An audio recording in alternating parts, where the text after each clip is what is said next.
Welcome to the PlapCast. Hi everyone, welcome back to the PlapCast. I am Amanda. I'm joined with my other hosts and talented scriptwriters, Brewy and Ruin. Today we are going behind the scenes with the amazing Neondextrose, who has edited almost every audio that you have listened to. Dex, thank you so much for joining us. How are you today? I'm wonderful. Thank you so much for asking. How are you guys doing?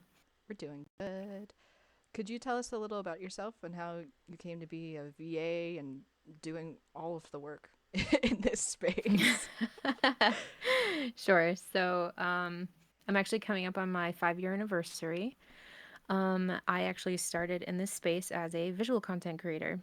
I have a background in podcasting, so I had a microphone and I had, some semblance of recording knowledge. And once I started doing visual content, I was like, hey, I have these writing skills, and if I write something spicy and then I can record it because I have the technology, and if it's terrible, no one has to listen.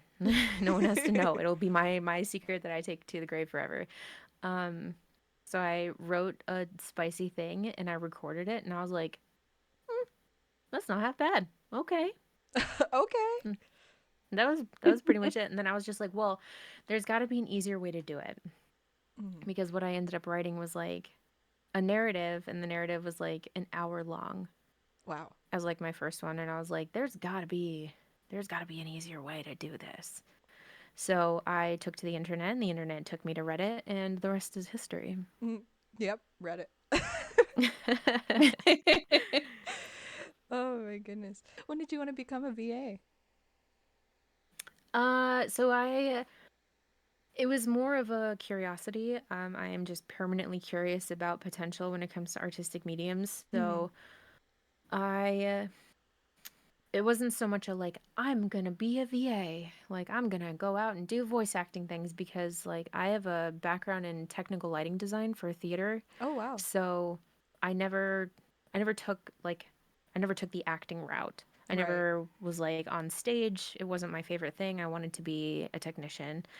Um so when I was like, "Oh, I'm going to do voice work," to me it was less of a, "Oh, I'm going to be a voice actor."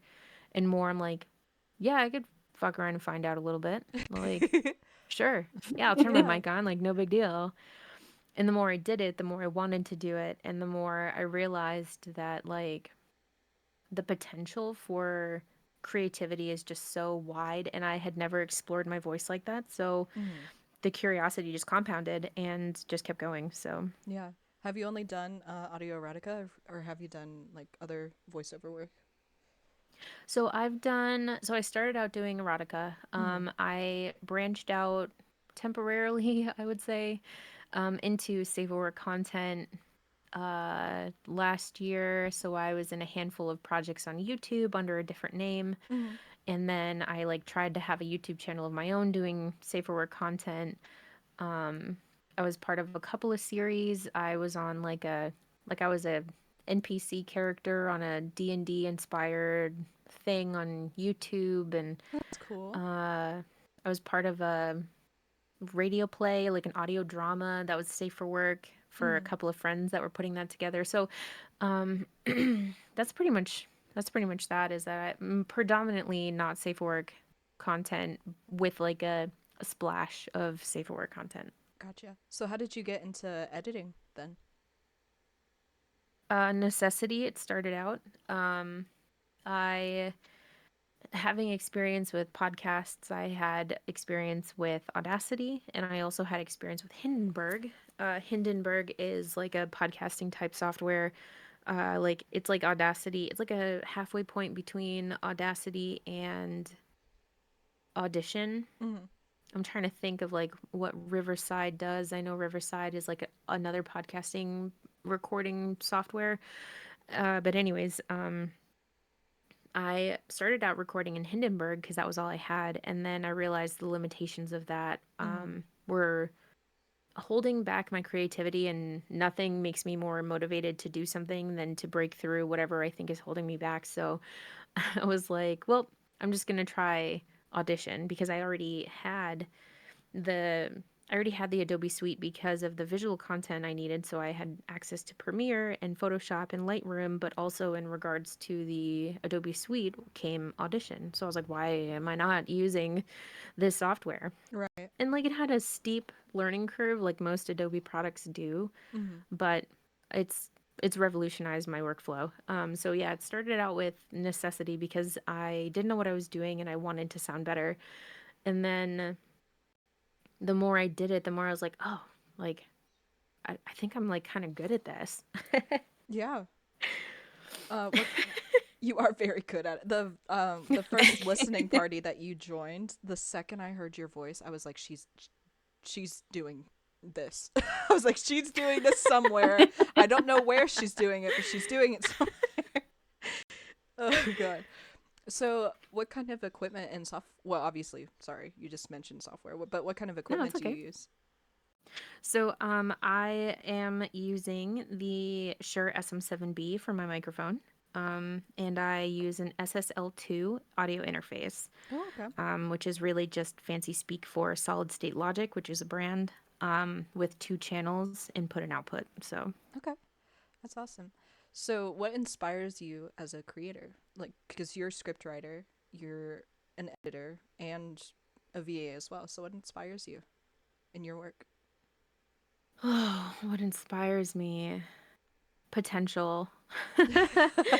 um, I think that comes from like my crafting days. So like I'm a seamstress by trade, and I'm constantly inspired by visual things as a seamstress. So that sort of translates into this space where like I see something or I hear a concept, and like I'm constantly inspired by movie soundscape design. So Mm-hmm. like the audio engineers for movies really do the heavy lifting for inspiration for me, because sometimes I'll hear decisions that they make and I'm like, oh, that is such a great decision. Like I want to use that somewhere. I want to try and implement something like that, like for my stuff. Like, oh, that's such a good idea. Like, or if I see a concept out there where I'm like, oh, that would be such a good idea. I'm like pulling out a Word document as we speak. Like, oh, I had this idea 2 minutes before this podcast. Like, oh man.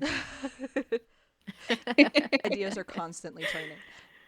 Yeah, so I think the other part of it is like I said before, like I'm permanently curious about what's possible. And Mm-hmm. that's just like who I am as a person. And I think that always, the ADHD works in my favor as well, but I think that also works in my favor. It's Yeah. that like mindset of like I'm never discouraged in this space. I'm only curious about what's possible. So, Right. That's awesome. Yeah, this space heavily respects you and your work. They absolutely adore you. thank you Um, so much. you are well known in this community. Um, so That means a lot, how did truly. you like become so well known like as an editor? Because obviously you learned So, over time, but like it really is time, yeah, cuz yeah. when I when I first started, I pumped out audio content. I was a VA. I had like probably 100 audios in the first like year. Mm, Like I was in everything I could get my hands on. I wanted to be a part of things. I was constantly exploring the limits of what my voice was capable of. Like mm, um I would say like the first 2 years I like really pushed for like voice content, and then I realized that there was a gap in the market for editors, and at that point I had so much under my belt. I was like starting to like volunteer for work for editing and being an engineer for other people, and it started with collabs, which I don't recommend because collabs are super heavy lifts. They're extremely intimidating. right. um However, I feel like that kind of crash course taught me a lot about workflow. It taught me a lot about mastering other people's voices besides my own. That was really a steep learning curve. And slowly over time, I had people asking me to work for them. And that was like really humbling because I was like, oh, like you like my work? Like, Aw. sure. Yeah, I'll work with you on that. Like, so then from there, the pool just kind of grew and grew and grew until I got asked by someone on Quinn. They were like, hey, I just got accepted to Quinn and I need an engineer. Like, do you want to come with me? Do you And I want was to like, come with me? Oh. do you like me enough for that? Like, Oh, of course they did. so I'm really grateful for that because I feel like that really helped me take engineering work much more seriously because up until that point I was like doing some work for people on Subscribestar, but most of the work I was doing was for free for Reddit. So Yeah.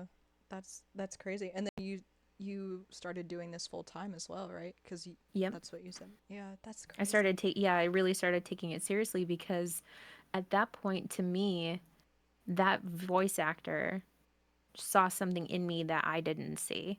So No. I then had to then take it seriously and I was like, well, if they see something in me that I don't, then I need to really like I need to buckle down. Like I need to do some homework. I need to start practicing more. I need to start like showing up as an engineer Right. because I didn't want to let them down. Yeah. I completely understand that. Well, that brings us to the first round of the game. Are we ready? Yay. So, Games. games. So, all right. I'm going to need an adjective from you. Are you well versed in your adjective, nouns, and verbs? uh, for the audience, let's do a review. Okay. Because, I mean, I'm totally, yeah, I'm absolutely. Totally, I don't, yeah. I'm By totally audience, well-versed she in that. means by audience she means me because we've learned through all of these that like I don't know what the fuck an adverb is. Something that ends in ly, I think. Oh my goodness. Okay, adjective. It is a word. Descriptive word, Okay, yeah. right? Yeah. No, I was guessing. Okay. Yeah. What's an adverb, Ruin? Ends in ly.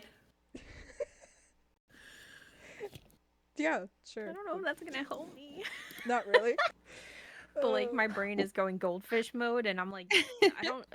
You want me to words in order? The I don't know. words? Yeah. I'm a writer, but Google Doc has this wonderful thing called grammar and spell check, and Verb is an action word. Adjective is a describing word. Noun, person, place, or thing. Right? Okay, that's pretty much everything that's on here. So yeah. Okay. I need an adjective ending in ing. Sniffing. Okay. Is that the wrong word? Me immediately thinking that I've done something wrong. No. You can do no wrong. It's the wrong word. No. hot people can't do wrong things. So. I feel like you would be able to do a really good Gollum impression just by your. What is hope is precious? Yeah. What is taters? Dude, we had Miles do the call of voice. Hard. work for a toy company. I'm a sales rep. No, not those kinds of toys. And at first, he made it seem like he was gonna fucking suck at it, and then he didn't. I was like, oh my god, did I steal your Actually, ring? this my Gollum voice is not that good. The only thing I like, the only like phrase I really like repeating from like Gollum that I feel like is not terrible is the line where he's like, "Give it to us raw and wriggling." That's one hell of a line. Yep. Okay, I need another adjective. Holding. Okay. It's an adjective. Wait, what did you say? Is Molding? it? Oh, is it supposed to end in ing? No, it's just a normal Oh, adjective. hold. Hold. Is that a? That's more of a verb. Shit. Okay. I can do this. I'm a professional. I can do this.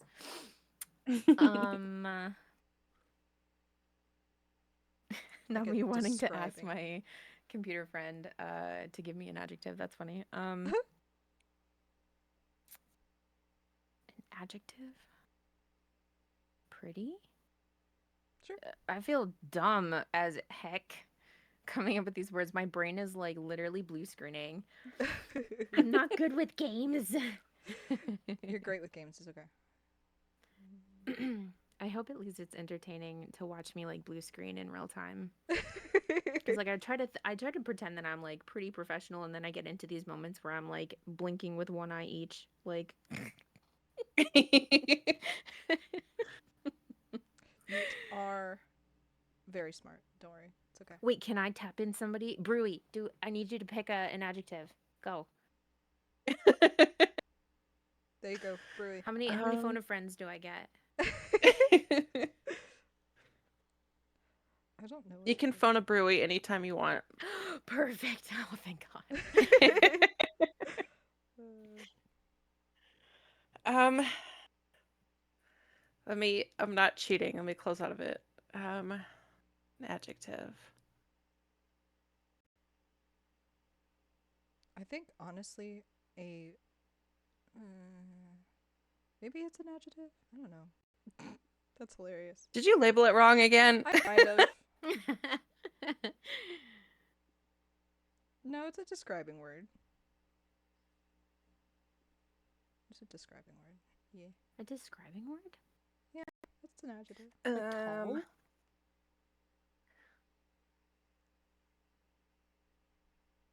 Yeah, tall works, I think. Or short? Does Let's that short, work? because I'm short. Okay, I'll do short. That's fine. Okay, Brie, you're up for the next one. Okay. Verb. Okay. Verb.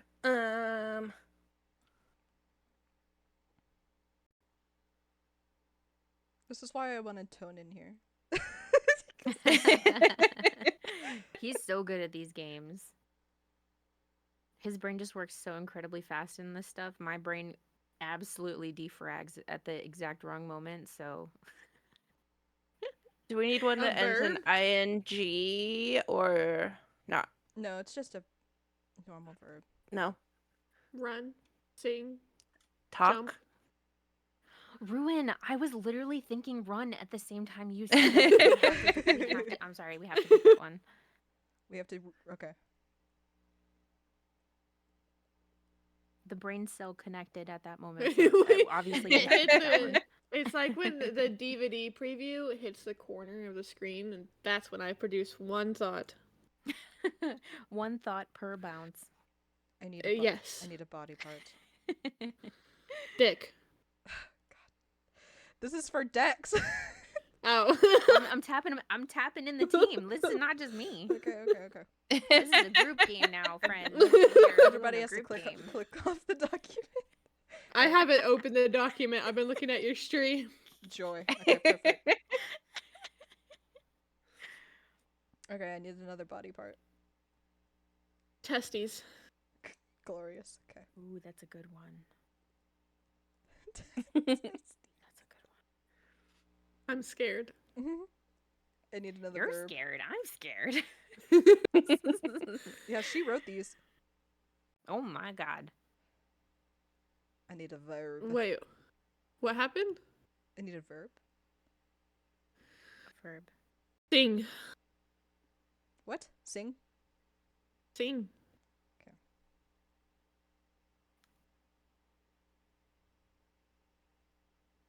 Is that supposed to be a verb? No, I don't think so. I think that's supposed to be a noun. That's a noun. Just kidding, guys. Bench. Bench. I'm glad you're doing QC, Brewy.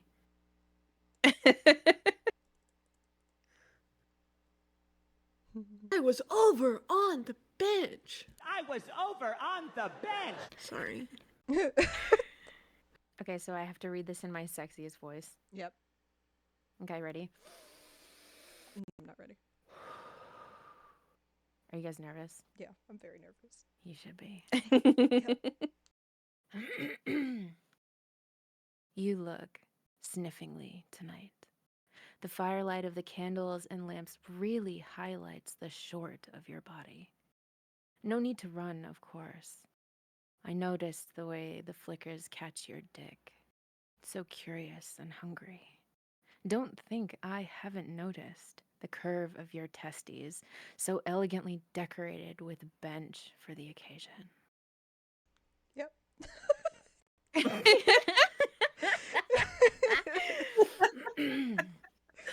That's I Galore. love this game. This game's great. Okay. I need a noun from someone. Driveway. All right. I don't know. You said a noun is a person, place, or thing, right? Yeah, that works. See, look at me remembering the rules of the game. I need a verb. Climb. Okay. I said that with such confidence, and you guys were totally silent afterwards. I was expecting you guys to be like, yeah, Yeah, that's great. yeah, climb is a good verb. I'm just kidding. Okay, body part. You're doing amazing. A body part. Mhm. Earlobe. Okay. Marvelous. Ooh, okay. Okay. Okay.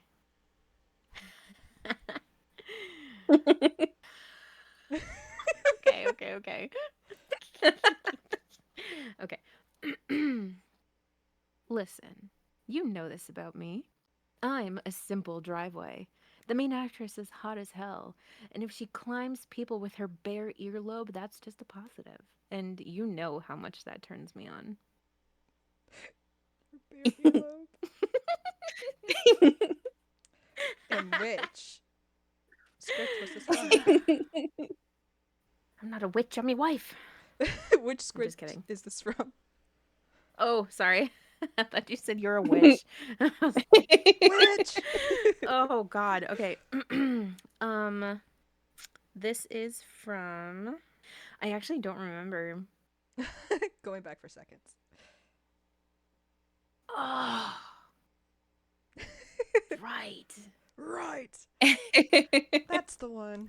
Okay. You're right. Back to questions.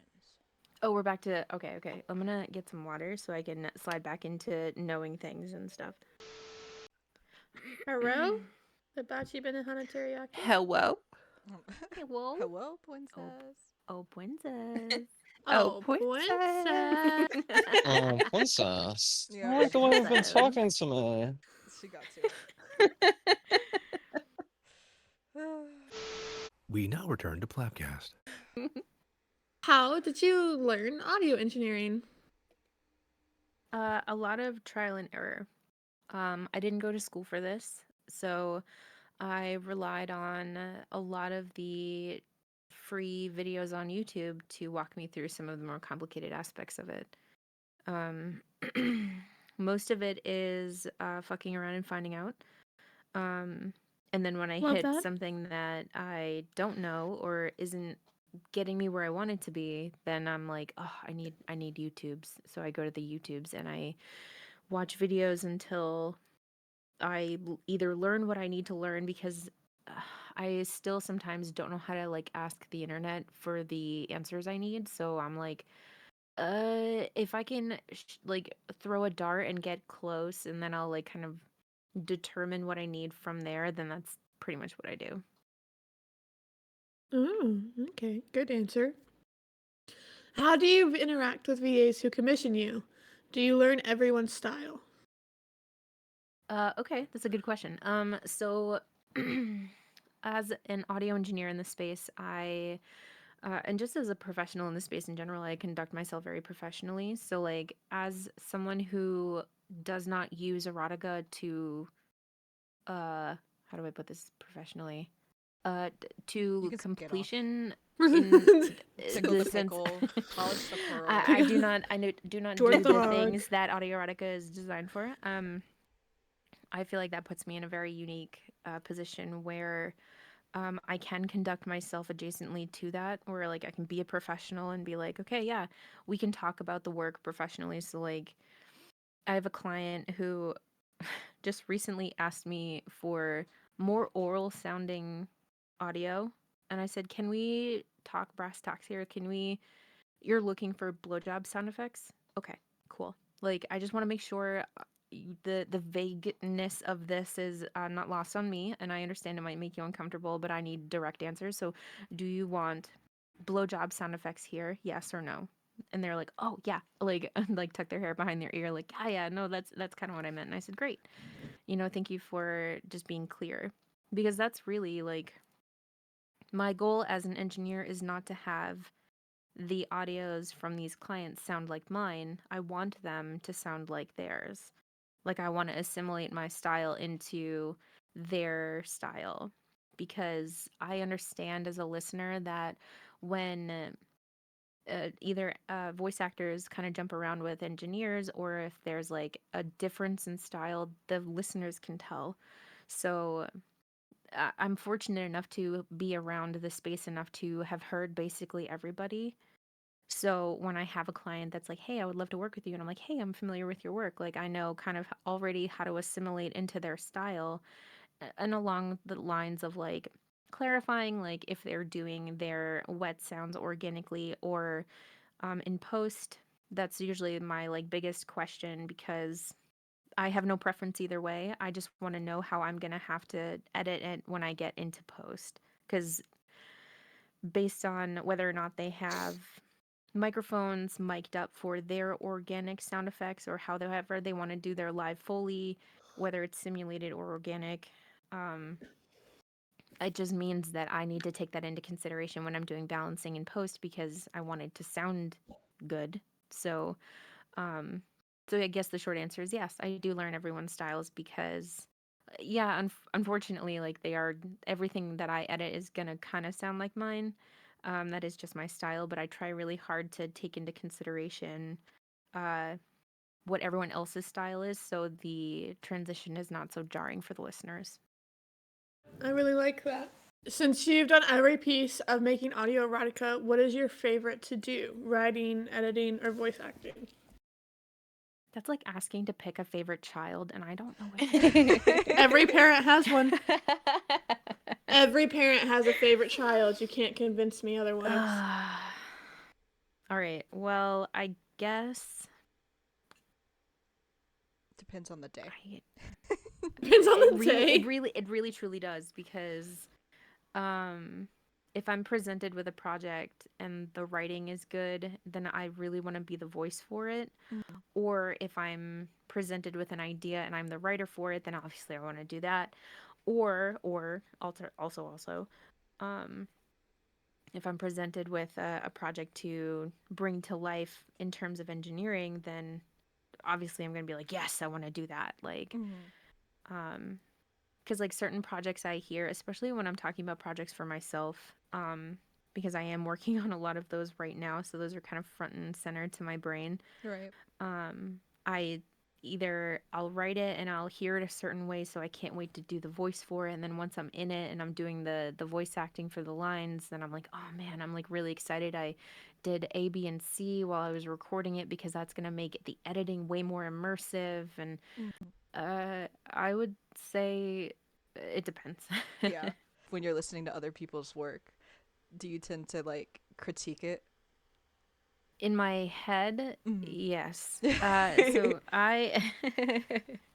that is like the downside to how I consume content in this space, because like I listen so discerningly, like I really do listen critically, whether or not I want to or not, just because of how I conduct myself in the space. Like, not that I don't listen for fun anymore, but I find that when I do listen for fun, my brain goes to work, which kind of takes the fun out of it. And I mean, no disrespect to anybody that I've listened to.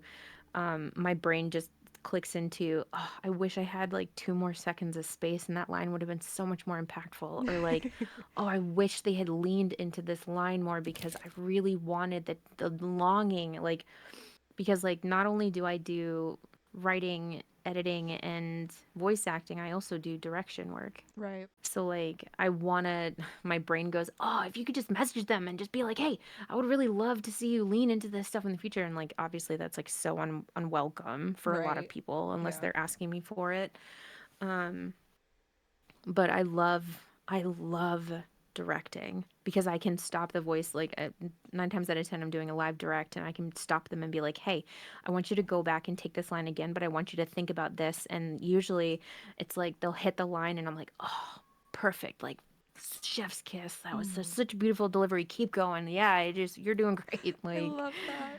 No, um, it's so cool because I do the exact same thing. I mean, it's just been with like a couple Reddit VAs, but being in theater, I did the same thing you did, where I was on the technical side. I wasn't in like the acting side, but I yeah. used to always like watch the acting, so I kind of like. Oh yeah. And being a listener as well, you tend to pick up on what things sound more impactful here and where certain things should go. So it's so cool to meet somebody else that's like Yeah.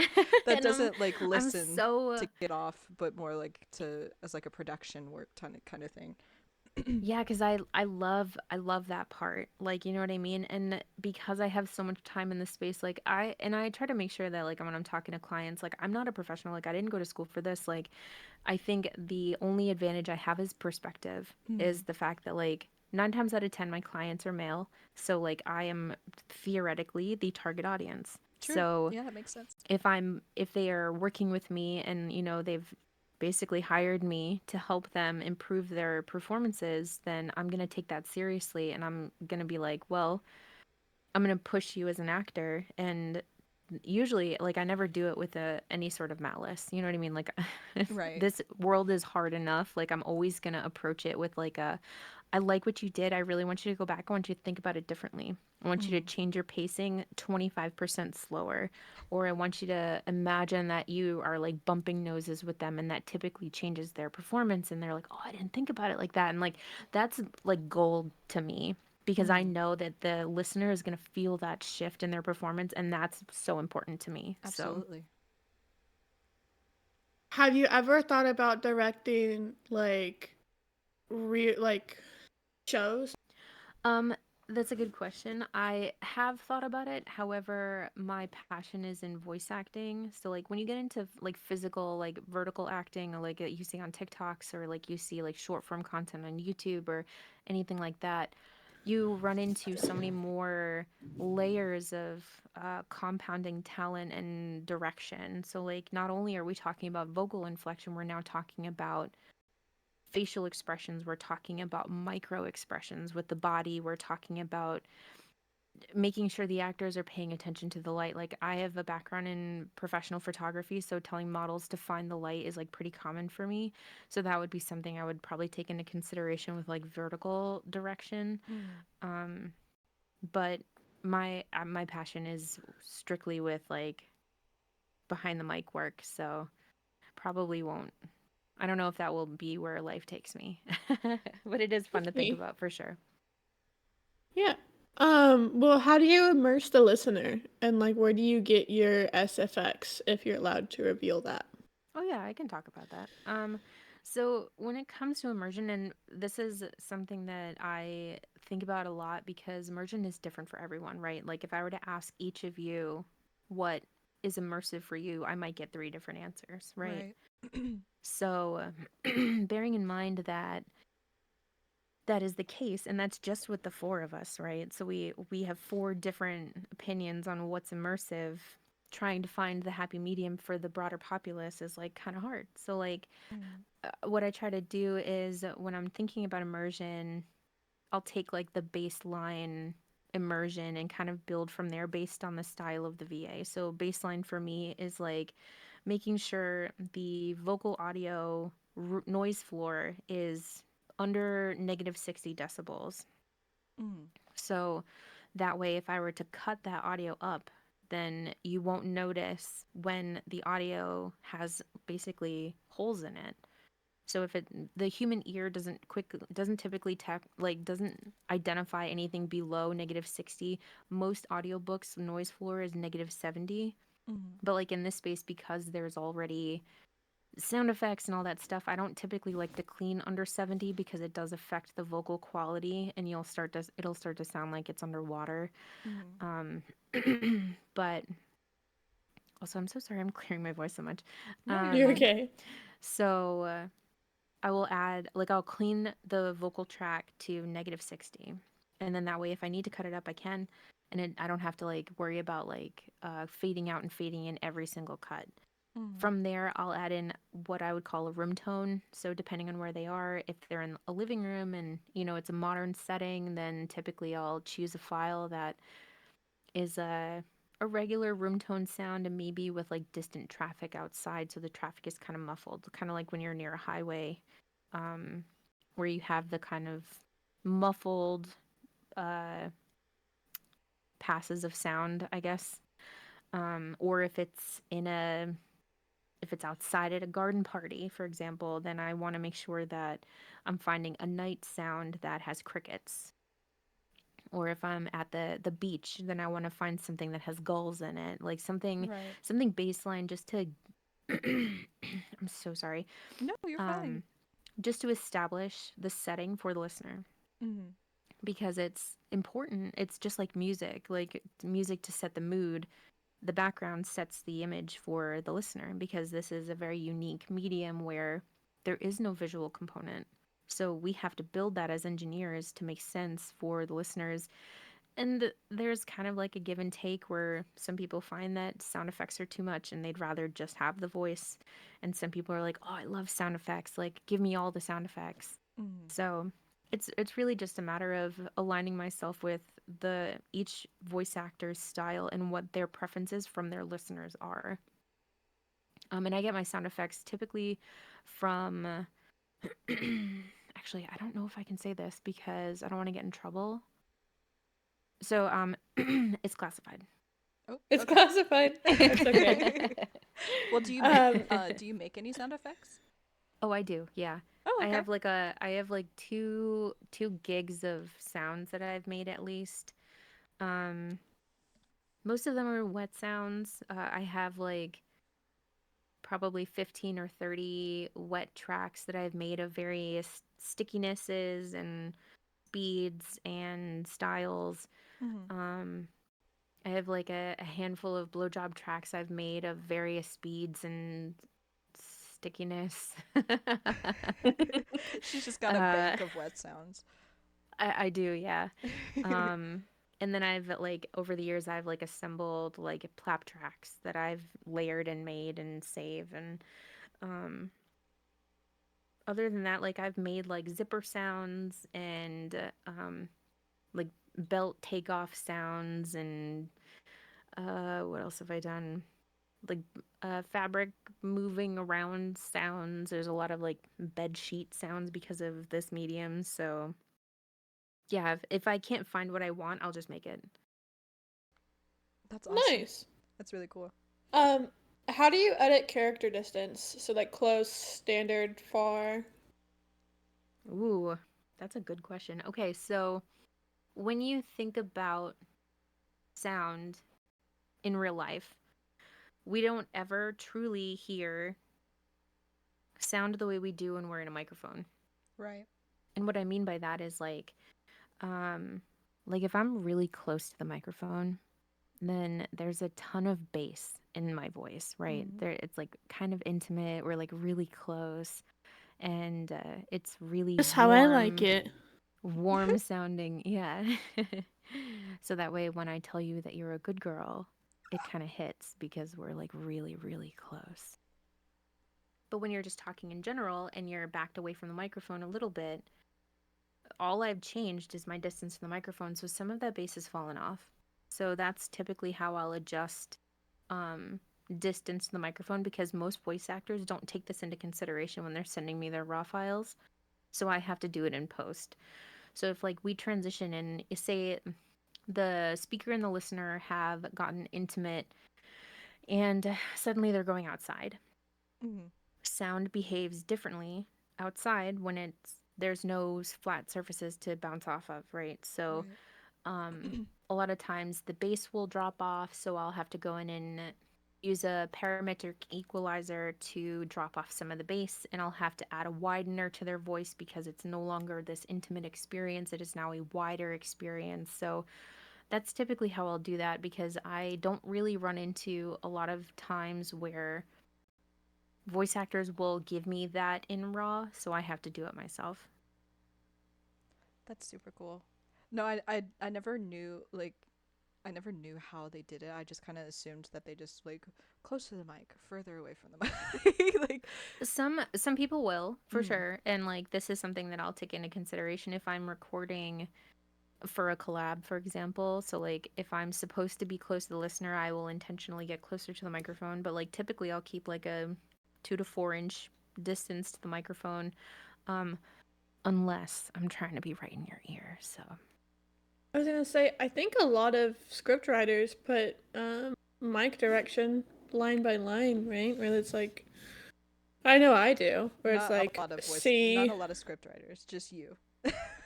I was No, gonna say I don't that's a you often see thing. that. Yeah, I don't often see that in any sort of like SFX direction or mic direction on scripts. And even if you write it, it is a 50-50 on if your voice actor is gonna follow it. Yeah, true. To be Right. honest, if in my personal experience, and this is no dig at anyone who either does or does not follow the script the way it is written, that is a creative decision the voice actor makes when they're in the booth. I don't see it often. So, and I think it's important because that helps the voice actor to understand their presence in the audio for sure. Absolutely. And I think it is important. I don't know if that is something I typically write in. I just assume the voice actor knows that they're supposed to either be close to the mic or not. But that's on me. I don't typically write for like newer VAs to put that direction in. So I think I'm just a control freak. Yeah, that's perfectly Probably. fine. and that's I think okay. that's fine. I think that's fine. It just means you're good. It means you care. That brings us back to round 2. Oh no, back to brainlessness. Great. Oh, I need a body part. Elbow. Okay. No. Kneecap. I need a verb. Scratching. Oh.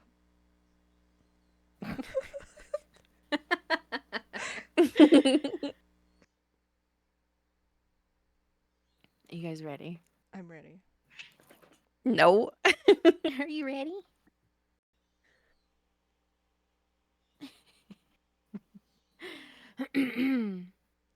Excuse me.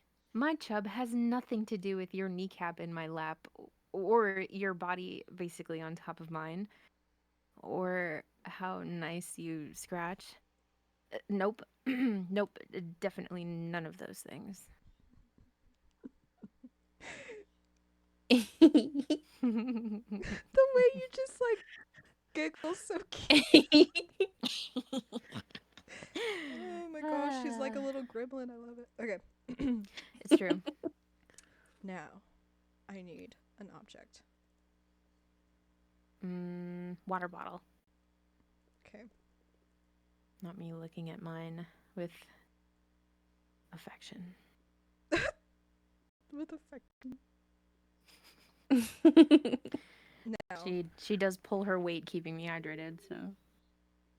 I need. Oh, no, I almost said water bottle. I need a body part. Another body part. Okay. Belly. Okay. Oh. All right. All right. I need another object. Another object. You're so needy, Moodles. I'm so sorry. I'm just kidding. I'm just kidding. I love you. I'm sorry. What do you need? An object? A lamp. Oh no. I love that. Oh no. All right. Okay, are you ready? Yep, I'm ready. Damn, that new water bottle. Looks so pretty in that cute little belly. I wish it were me instead. Listen here, you delicious coyote. You can't be sending me pictures of your new lamp stuffed inside that perfect asshole of yours. You know what that reminds me of? What? My tummy hurts. I can rub your tummy. How'd you like to rub it from the inside, mouse boy? How'd you like to rub it from the inside, mouse boy? Oh no. Yes. Reminds me of. back to questions. Oh, we're back to the brain cell. Okay, hold on. Back to the brain Yes. cell. Amazing. I can't wait to sound intelligent again. Let's go. Sound intelligent? Okay, I'm so ready. I'm so ready. Okay. Do you have any strange ways of making your sound effects? Considering all of the sound effects I predominantly make are wet, I would say it gets about as weird as you think it does. Lube gets everywhere. My mouse, my desk, my lap. So, I mean, considering the medium we're in, that's about as strange as it gets. I do have a work sanctioned dildo that I use for making certain sound effects. So, um, that is my coworker. That is only for co-working. Um, she has been retired from alternative use, as it were, because I broke the suction cup on the bottom. Therefore, she is not like able to be perfectly cleaned all the time. So she is only for work now. Have you named her? I have, and I can't tell you. Damn. I'd have to kill you. I'm so sorry. Classified. It's classified. Yeah. Everything's classified. She's so mysterious. Do you have a favorite audio that you've edited, written, or voiced? Oh God. Okay. One of my favorite audios that I've edited recently. Actually, I have two. One of my favorite audios that I've edited recently was for Atlas, called The Nice List. I'm sure you guys are familiar. No comment. The way that audio was written was wonderful because it kind of allowed me to play around with space. So when Atlas is kind of mumbling to himself, it's very intimate, but when he's speaking out loud, like he's calling out to the listener, I added a ton of reverb. I widened his sound a lot, so it made it sound like he was yelling through the house, which is really fun for me. And I mean, the audio was fun in general, just because there is like music, and I don't typically use music in my audios because it does get a little squirrely with like rules and regulations around it. But tying in the music at the end was really important to me, so that was really fun, and working with Atlas is a dream. I would say I'm never bored working with Atlas. He always brings me interesting projects to work on. And I hope that he's always happy with them. He always says he is, but I hope that he is anyway. He is. And then I would say the other one that I'm like truly proud of that I like finished. Oh, I have three. Okay, I'm sorry. I'm just gonna keep adding to them because like It's okay. I do a lot. So the second one that I'm really proud of, I actually did for Jarl Audio. It's a Monster Girl audio, where he's a lighthouse like person, like he's a lighthouse keeper, and it's like a kind of a diary kind of entry where it like catalogs his day by day, and like um I always said that if I were to ever retire from not safe for work content, I would do horror content because I love I love building sound. I love building soundscapes, and especially like ones that are kind of creepy or kind of like unsettling, or like God, they're my favorite. I think that comes from me like working as a seamstress for local haunts. So like I love the behind the scenes things for scary things. Anyways, I'm digressing. I believe it's called The Lighthouse Keeper, and there's a struggle scene. So there's a dream sequence that happens in that audio that was like really fun for it. I like tried to make this sound like really buttery and soft, and because he's dreaming about like having sex with his partner, and he's like, it's this soft fluffy feeling, and I wanted to really encapsulate that. So like there's kind of like this ambience that I layered in, and almost like this like cloud-like effect. And then the speaker, so Jarl like wakes up, and it's actually a monster girl, and she's been kind of watching him in the lighthouse, and there's a fight scene. Oh, it was an incredible transition, and like sometimes I think about it still, and like I'll go back and listen, because like truly I'm so like I was really impressed with both the way Jarl's acting is, because he's an incredibly talented actor, and also the work that he gave me to work with, like the VA performance that he gave me to work with, was such a gift, because it really truly did, because he understands physicality in a way that's hard to teach in voice acting, and it made the fight scene so believable, where he's like truly struggling with the listener. Oh, I really that's one that I'm like truly proud of recently.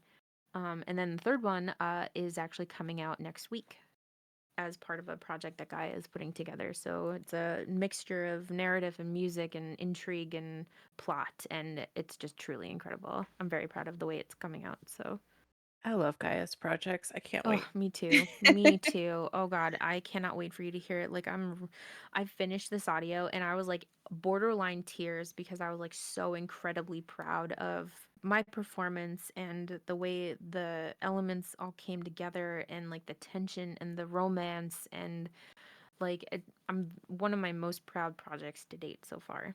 So I'm very grateful to have an opportunity to be a part of it, for sure. And I know we've talked about this a little bit before, but what do you think good quality editing does to help immerse the listener? So listeners use erotica as escapism, right? I'm not saying everybody uses it for that, but the reason we come to erotic audio is for an experience.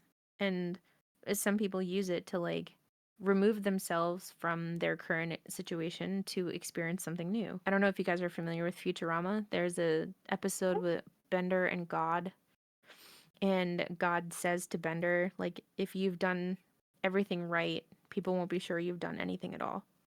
That's kind of the approach I take here, especially because, like, finding sound effects on the internet is sometimes a hit or miss. So, like, it really just comes down to taking care. It's so easy to just plug and play, right? It's so easy to just throw a sound in, and you don't really have to think about it. And, you know, if it's not balanced, or if it's not, you know, inputted with care, the listener is going to notice that, and that might pull them out. It also comes down to experience. Like, I'm not trying to say that like new editors can't do this, because I understand I have hundreds of thousands of hours under my belt as an engineer at this point. So you want the listener to stay in from start to finish. So if you're listening to it and you get pulled out, chances are your listeners are going to get pulled out. You fine tune your ear as an engineer as you do more work, and it's unfortunately not something you can just be incredibly good at from the jump. It is only learned through experience, in my experience.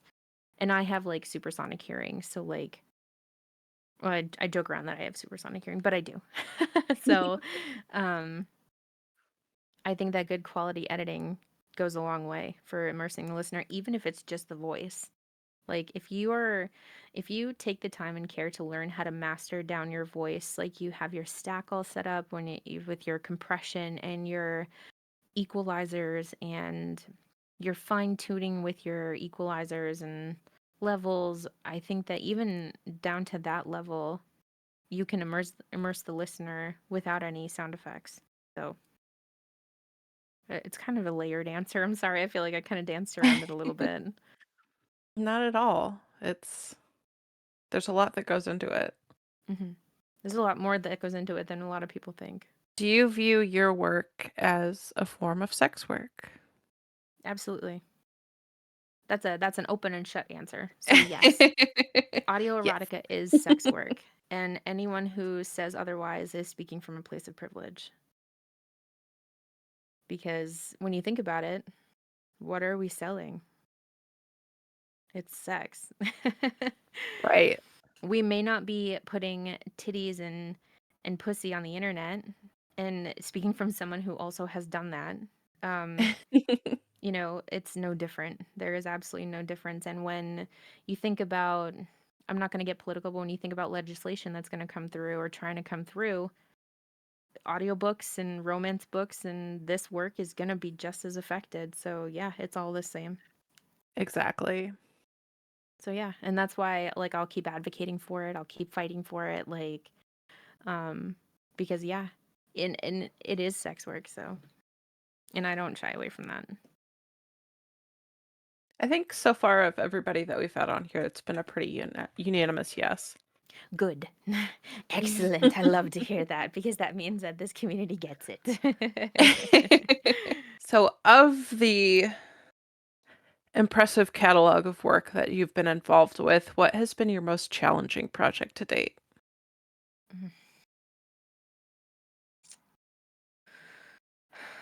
I would say my most challenging project, I'm not trying to be like toot my own horn about it, but like I tend to make myself the most complicated projects.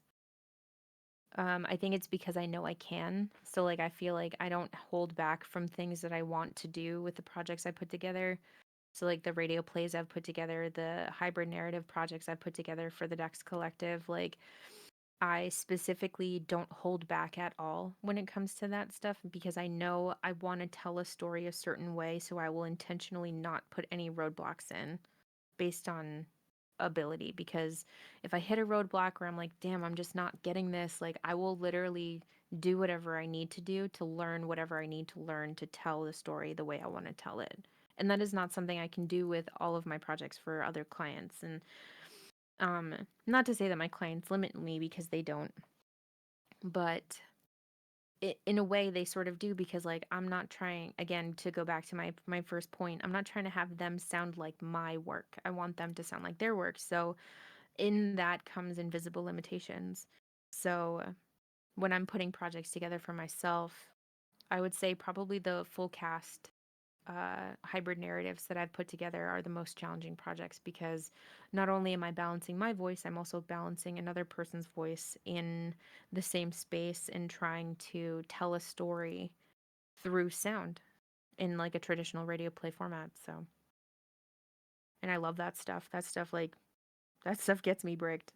If I'm like, I get to tell a full story with everything, with all the voices and everything. Oh god, yeah. So I get to do what I want. exactly. Like I don't have anybody telling me no. Perfect.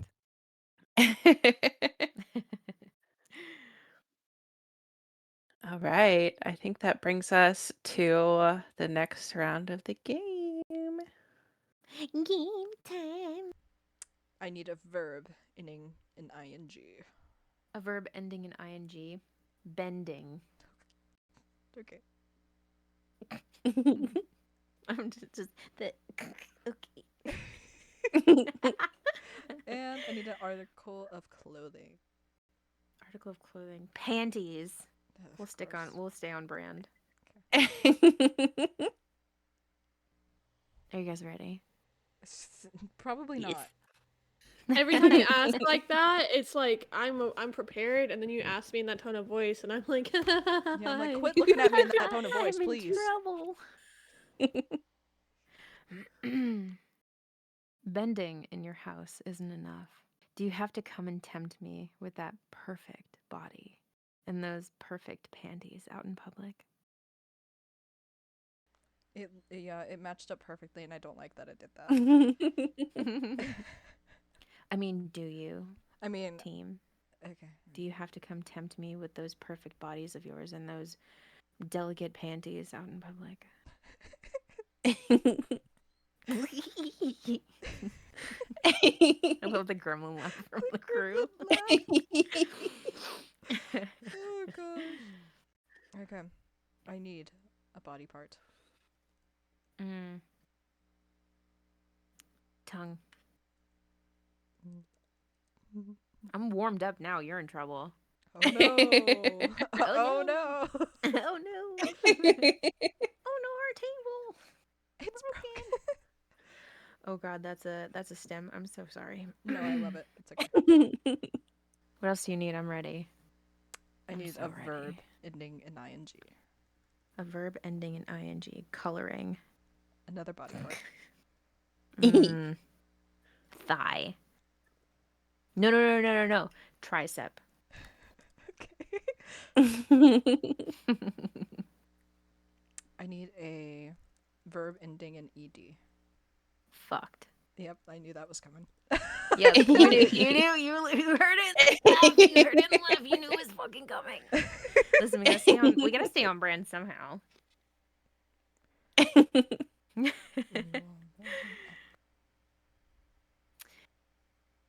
Are you ready? It's not okay. I could hear your tongue close on the moan that fucked your breathy exhale. The sound coloring through me the way the sunlight breaks through a prism. That single sound sending goosebumps across my skin, a thrill through my chest, a soft pulse through my tricep that was already on board with my plan before I even got my hands on you. The group just. Oh, can I? Oh, man. Of course, my brain decides to join the party like 17 questions too late. Anyways, No, go ahead. I wanted to talk about my audio that I did that Billy wrote. I'm truly proud of that one too. One of some of my finest sound design Billy. work. Good Where I old play a Billy. yandere, where I basically break a vase over the listener's head, Oh my and gosh. I like. It's an incredible it's an incredible sequence of events. Sound wise, one of my proudest to date. So I'm sorry to like answer the questions out of order. My No, you're brain, fine. that's how it works. So yeah, so your number one fan brings you fame, fortune, and fucking is a yandere audio written by Billy Yandere Cyrus, and some of my best performances in sound design to date. So We now return to PlapCast. anyways, next question. What's the weirdest or funniest thing that has happened mid-recording? I do a lot of oral work. I'm trying to find a delicate way to talk about this. Just I go do a lot for of it. oral work. Just I do a lot of blowjob stuff because up until this point, my audience has been predominantly male listeners. So some of the weirdest stuff of me doing that is mostly like blowjob related because I have to have a towel in my lap because it gets messy.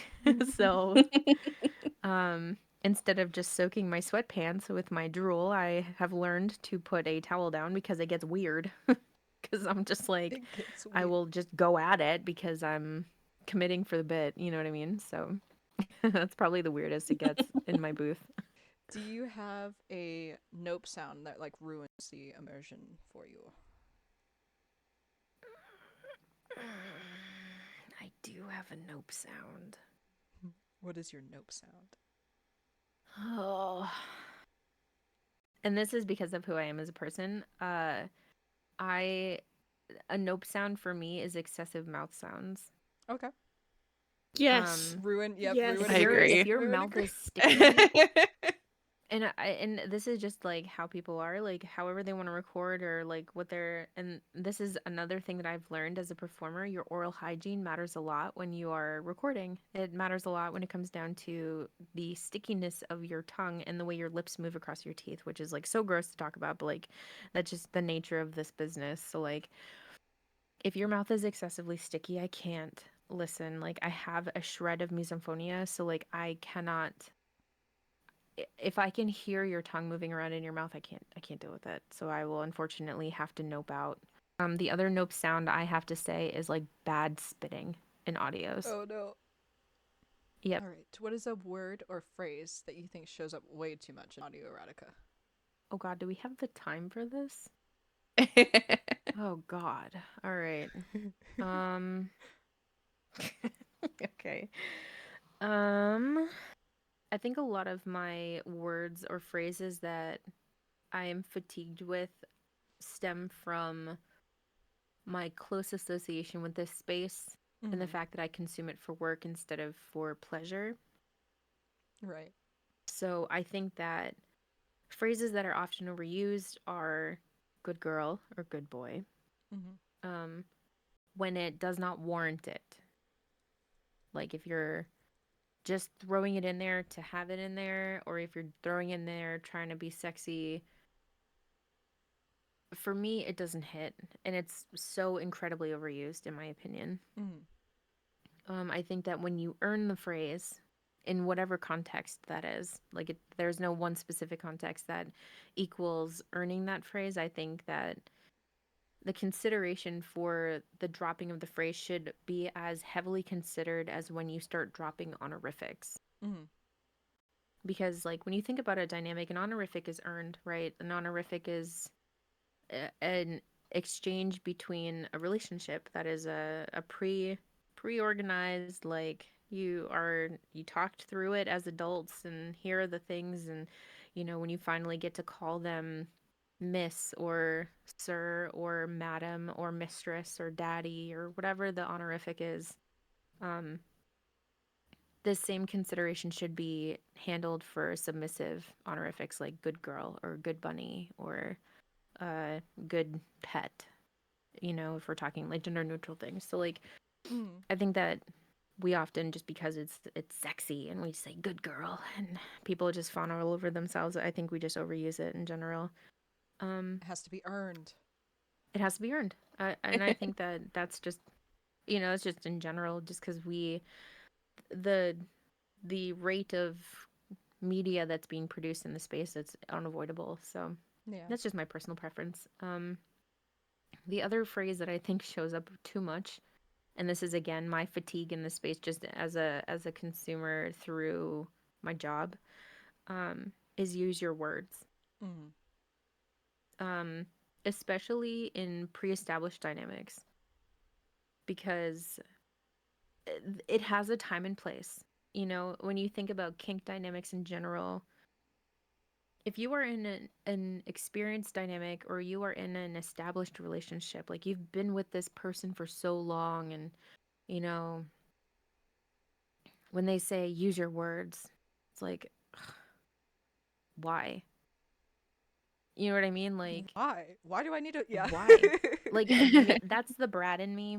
And I recognize that is the brat in me. And I understand that it's not a dynamic that a lot of people prefer. But like that makes my hackles go up a little bit, because I'm just like, no. Or, and this is another thing that I am fatigued with a lot, is consent fatigue, where, especially in an established dynamic, we're like, oh, just tell me if you want to stop. Bitch, I'm gonna fucking tell you I want to stop if I want to stop. Yeah. Like, we're supposedly been together for like 10 years, and you're still gonna be like, just tell me, it's okay, just tell me if you want to stop. Like, I know Quinn's if really I asked you to strong chase on me that. through the woods, I'm consenting ahead of time for you to chase me through the woods. I don't want you tackling me into the leaves and then pinning me into the ground the exact way I asked you to, and then being like, what? It's too much. Just tell me to stop. I will tell you. You will know. As my partner, as You will my know. dynamic partner in this exchange, like, you will know. Like, I'm fully aware of my consent checks. Like, we did this before we started. I don't need you doing it in the middle of it, because it makes me, and again, I think this is the brat in me, I think it makes me crazy, because like, I want to be in the scene. And that's just on my personal preferences. Like, obviously, I understand I might have an alternate, like an outsider perspective, because I don't consume this medium to get off. So, I know that I can hit stop. I know I know, because I'm not consuming it the way most people do. I don't get wrapped up in it, knowing that like, oh, I don't need somebody reminding me that I can get up and leave if I want to. Yeah. So that's a hard dichotomy I find in myself, finding the harmony of those things, where I'm like, I know this is not real. I can just get up and go do my dishes and go on with my day, and nothing is affected. But that's my personal experience, and I know that a lot of listeners, it's a different experience for them. So like, I understand why these things are here, but my personal preference is, I already said yes before I laced up my sneakers, so don't check in again until something actually happens. Like, Understandable. All right, girls, I'm going to go ahead and do listener questions, because I want to save time for her gift. So if we want to, Okay. My gift? yes, your Yeah, your gift. so we can go back and forth with that. Ruin, would you like to start with the listener question? Yes. So this one is from Painophilia, and she says, "Where do you do your best work?" Hmm. In my bed. I was gonna say, Yeah. I feel like she's asking physically, but I might answer physically and emotionally, if that's okay. So like physically, I do my best work sitting at my computer because I've sort of I've sort of Pavloved myself into this, where like I know if I'm like I have a writing day and I know I have a blank slate in front of me, like a blank ellipsis document, and I'm like ready to like really brain dump. Oh, sometimes if I get in the groove and I'm like like moisturized, unbothered, stay in my lane, and I can burn through like 3 or 4 thousand words in an hour. Wow. Like if I lit a match, I am on my way. You know what I mean? Mhm. Um, I have done some work outside of my house, so like I camp a lot. As a way to like sort of distance myself from the work I do because I don't ever really leave my office. Um, so like I'll take my Bluetooth keyboard and I'll bring my iPad and I'll like write while I'm like laying in my tent or like sitting in the woods and That's so cute. breathing different air. You know what I mean? Yeah. Sometimes that really triggers the creative brain. Um, but my other answer is where do I do my best work? Emotionally, when my creative side feels safe. And what I mean by that is when I'm not stressed and I have done the work to like make sure that my creative side feels safe to come out. And I find that with a lot of creators in this space who push really hard and they are doing a ton of content and sometimes they burn out because they're not taking the steps necessary to create a space where their creative side feels safe. And that is not something I am good at, Yeah. but it is something I am working at being better at because admittedly, I have not written really anything since August, which is a long time for me. Um, but I have also not created a space where being creative like that feels safe to me. So Yeah. I'm trying to work that into my schedule to be better. Good. Because what are we not doing this October? We're not working. Yeah. Maybe. Maybe. Maybe. Okay. This one is from Susanna Kincaid, and she asked, "What inspires you when you edit your audios? Is it the script or the VA, or a little bit of both?" um, that's a good question. I haven't really thought about my work like that before. Cause like and for better or for worse, because of how much time I have clocked as an editor and an engineer, like, cause I also like I've done engineering work for like visual novels as well. So like, uh, I think it has to do with the voice actor. Because for me, when I'm reading the script, I'm just following the writer's, I'm following the path the writer has written in terms of sound effects. I need to have a door here. I need to have footsteps there. We're talking wet sounds here.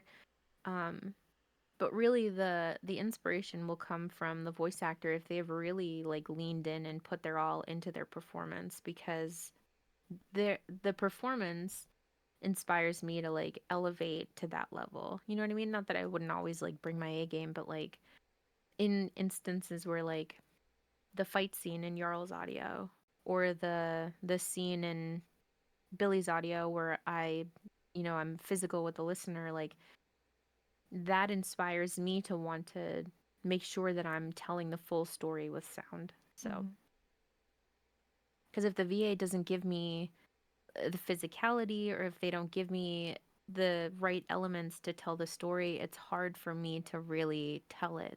Yeah. If the And that's a performance hard isn't thing there. to explain to voice actors because, when sometimes when I'm editing, I'm like, oh, I wish I had like a huff here so I could make more sense of picking up the listener. Just Yeah. like simple stuff like that. All right. And then our next one is from Chanel. Oh, I love She said, her. she says, "Hey Neon, I want to say that you're truly amazing at your editing skills. To all of my favorite audios You're that I so have reviewed thus sweet. far from you. You truly Aw. have a beautiful gift, and please keep on doing it. Love you so much. My question to you is, out of all the audios that you have edited so far, which one was your best and why?" Look, so sweet. Oh my god, that's so sweet. I think I already sort of answered this, but I am gonna call back the audio for them that Billy wrote because Mhm. when I think about performance, like I have been doing voice acting for a long time, and it's hard to like really point to one that I'm like truly proud of. Like when I think of things that I've edited, like I did a Harley Quinn, Catwoman, Ivy collab a handful of years ago that I'm really proud of because I That's cool. edited that one. Mhm. Where I was Harley and trying to do a Harley impression that is not a terrible impression is actually kind of hard. So I practiced for like 2 weeks beforehand. Um, so like I'm really proud of that and how that edit came together. Um, the edit obviously from Billy's audio. So like for anyone who's listening who has not listened to that one, that is an F for M, but it is a rough audio. So please check the tags. That is not for everybody. Um, All right. Are you ready for your gift? oh, buddy. So for context, you and I had a pretty good conversation the other day with with Tone, Yeah. and you you also kind of put yourself down a little bit, and I don't think you meant to do it intentionally, but it really made me want to do something about that. So I reached out to everybody that you've worked for. Granted, Oh no, really? it's not everyone that you've worked for because you've worked for such an extensive amount of people. But I did reach out and I got some messages from each of them. So I have a video here for you. You have a video. You want to make me cry? and Oh and no. if you want to, I am more than willing to just send it to you rather than doing it on the pod if you're more comfortable with that, but it's up to you. How long is this? 10 minutes. Oh no. I'm gonna cry. Are you okay with me crying on the podcast? Is that gonna be bad PR? No, it's not bad. No. Oh no. It's up to you. I think because I am a fragile being, I mean no disrespect to anybody who sent me these messages. I just don't know if I'm strong enough to listen to this in public. Yeah, that's fine. So, Absolutely uh, fine. uh, preemptively to everyone who may be listening and sent this in, thank you. Well, guys, thank you so much for tuning in. It's a pleasure as always. And Dex, thank you so much for coming onto the pod. You were very lovely. And You I guys got are kind of lovely. a girl crush on you. You know what I mean? Likewise, And, likewise. and you guys know where to find us: YouTube, Spotify, Apple Podcasts, the works. Our next episode will be episode 12 with Neon Rose, Plaps across the pond. It'll be so lovely to have her. And thank you guys to all of our lovely listeners. It's been a pleasure as always.